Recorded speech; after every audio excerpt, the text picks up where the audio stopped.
Assalamu alaikum my dear friends and families. Welcome to Rahimay's Kitchen. இன்னைக்கு நான் உங்களுக்கு குலாப் ஜாமுன் எப்படி செய்யணும் நான் உங்களுக்கு காட்ட போறேன். ரொம்பவே ஈஸியா சிம்பிளா வீட்லயே நம்ம குலாப் ஜாமுன் எப்படி ரெடி பண்ணலாம், எப்படி சாஃப்ட்டா கிராக் இல்லாம எப்படி ரெடி பண்ணலாம்னு நான் உங்களுக்கு காட்ட போறேன். வாங்க பார்க்கலாம். நான் இன்னைக்கு வந்து ஆச்சி குலாப் ஜாமுன் மிக்ஸ் யூஸ் பண்ணி தான் குலாப் ஜாமுன் ரெடி பண்ண போறேன். தேவையான இன்கிரிடியன்ட்ஸ் நான் லிஸ்ட் அவுட் பண்ணியிருக்கேன். அது உங்களுக்கு யூஸ்ஃபுல்லாக இருக்கும். ஃபஸ்ட்டு ப்ரிப்பரேஷன் நம்ம டாக் ரெடி பண்ணிக்கலாம். குலாப் ஜாமுன் பவுடர் 175 கிராம் ஒரு பேக் ஃபுல்லாக நான் ஆட் பண்ணியிருக்கேன். இதில் நீங்கள் கோவாவும் ஆட் பண்ணிக்கலாம். அது இல்லைன்னா நீங்கள் மில்க் பவுடரும் ஒரு கப் ஆட் பண்ணிக்கலாம்.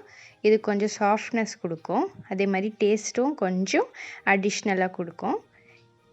இதில் ஒரு ஸ்பூன் இல்லைன்னா 2 ஸ்பூன் கூட நீங்கள் கீ யூஸ் பண்ணிக்கலாம். கீ யூஸ் பண்ணுறதுக்கு நம்மளோட குலாப் ஜாமுன் பால்ஸ் நல்லா மாய்ஸ்சராக இருக்கும். மாய்ஸ்சராக இருந்தால் கிராக் விழாது. ஸோ நம்ம எவ்வளோக்கு எவ்வளோ நம்மளுடைய மாவு பிசைஞ்சு அது மாய்ஸ்சராக வச்சுக்கிறோமோ அவ்வளோக்கு அவ்வளோ நம்மளுடைய குலாப் ஜாமுன் பால்ஸ் கிராக்கே விழாது. ரஹிமை சேனலுக்கு நீங்கள் இது வரைக்கும் சப்ஸ்கிரைப் பண்ணலைன்னா ப்ளீஸ் சப்ஸ்கிரைப் பண்ணிவிட்டு பெல் பட்டன் கிளிக் பண்ணிவிட்டு வீடியோவை கண்டினியூ பண்ணுங்கள். கொஞ்சம் கொஞ்சமாக நம்ம தண்ணி சேர்த்துக்கலாம். ஒரேடியாக சேர்க்க வேண்டாம். கொஞ்சம் கொஞ்சமாக சேர்த்துக்கிட்டு இது நம்ம பிசைஞ்சிக்கலாம். நல்லா கை இந்த மாதிரி பாம் இருக்கு இல்லையா, அங்கே நல்லா இந்த மாதிரி ஸ்ப்ரெட் பண்ணி மாவை நல்லா பிசைஞ்சிக்கோங்க. ஒரு 10 மினிட்ஸ் நீங்கள் நல்லா பிசைஞ்சு எடுத்துக்கோங்க. எவ்வளோக்கு எவ்வளோ நம்ம பிசைஞ்சு அதை ரெடி பண்ணுறோமோ அவ்வளோக்கு அவ்வளோ நம்மளுடைய குலாப் ஜாமுன் சாஃப்டாகவும் அதே மாதிரி கிராக்ஸும் இல்லாமல் இருக்கும். இது ஒரு 5 மினிட்ஸ் நம்ம கவர் பண்ணி இது ஓரமாக வச்சிடலாம். இதுக்கு மேலே நீங்கள் கொஞ்சம் கீ தடவிக்கோங்க. ஸோ தட் அது ட்ரை ஆகாது. இப்போ செகண்ட் ஸ்டெப் நம்ம சுகர் சிரப் ரெடி பண்ணிக்கலாம். நான் 2 கப் சுகர் எடுத்திருக்கேன். எந்த கப் அளவு நீங்கள் சுகர் யூஸ் பண்ணுறீங்களோ அதே கப் அளவு தண்ணியும் யூஸ் பண்ணுங்கள். நான் 2 கப் சுகர் யூஸ் பண்ணியிருக்கேன். அதே கப்ஸில் நான் 2 கப் தண்ணியும் ஆட் பண்ணிக்க போகிறேன்.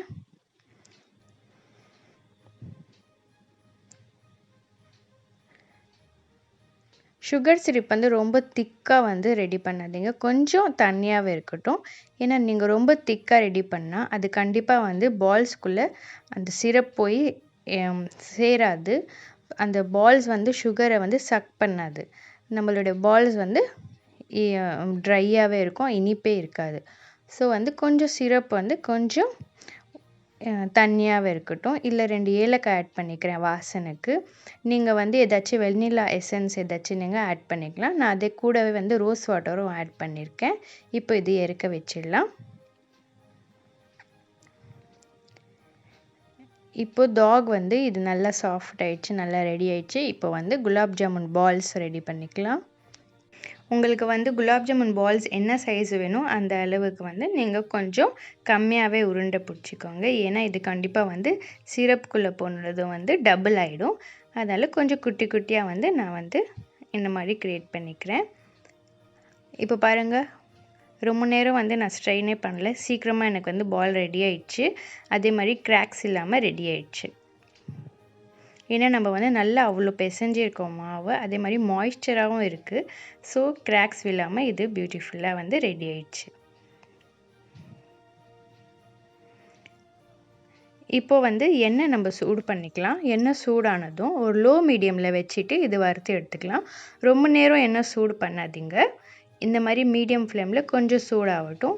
இப்போ எண்ணெய் எப்படி ரெடி ஆயிடுச்சு, நம்ம பால்ஸ் இதில் ஃப்ரை பண்ணுறோமா பார்க்குறதுக்கு நான் உங்களுக்கு டெஸ்டிங் காட்டுறேன்.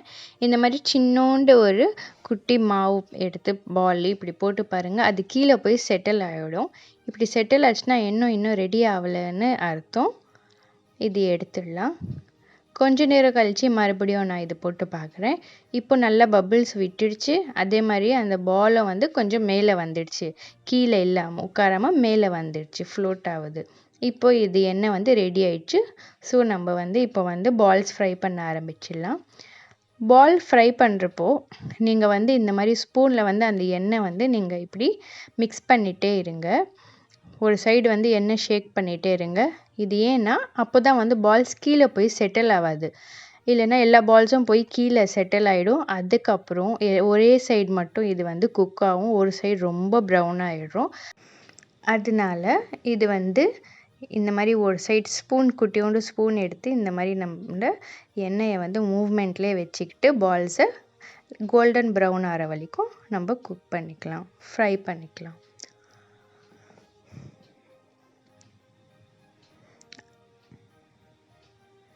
இப்போ பாருங்கள், சூப்பராக எல்லாமே வந்து ஈக்குவலாக எல்லா சைடும் வந்து நல்லா வந்து ஃப்ரை ஆகிருக்கு. இப்போது இந்த ஸ்டேஜில் வந்து நம்ம இது எடுத்துடலாம். எடுத்து உடனே வந்து சுகர் சிரப்பில் போட்டுவிடுங்க. சூடோடு போட்டால் தான் வந்து உங்களுக்கு வந்து பால்ஸ் வந்து சுகர் சிரப் வந்து சக் பண்ணும்.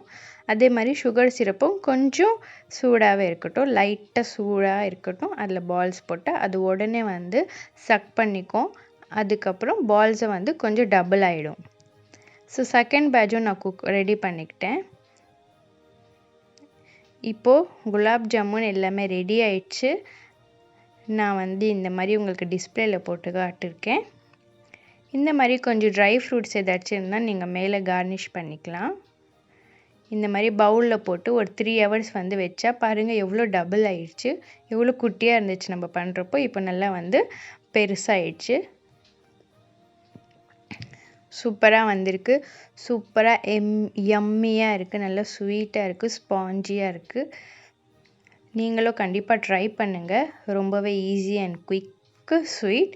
ஸோ நியூ இயர்க்கு ஸ்பெஷலாக நான் வந்து குலாப் ஜாமுன் ரெடி பண்ணி உங்களுக்காக கொடுக்க போகிறேன். ஸோ சாப்பிட்டு பாருங்கள், நீங்களும் இது ட்ரை பண்ணுங்கள். இப்போது நான் உங்களுக்கு ஒன்று எடுத்து காட்டுறேன். இங்கே பாருங்கள் எவ்வளோ சூப்பராக வந்திருக்கு. நல்லா உள்ளேயும் வந்து சூப்பராக வந்து சிரப்பும் இறங்கியிருக்கு.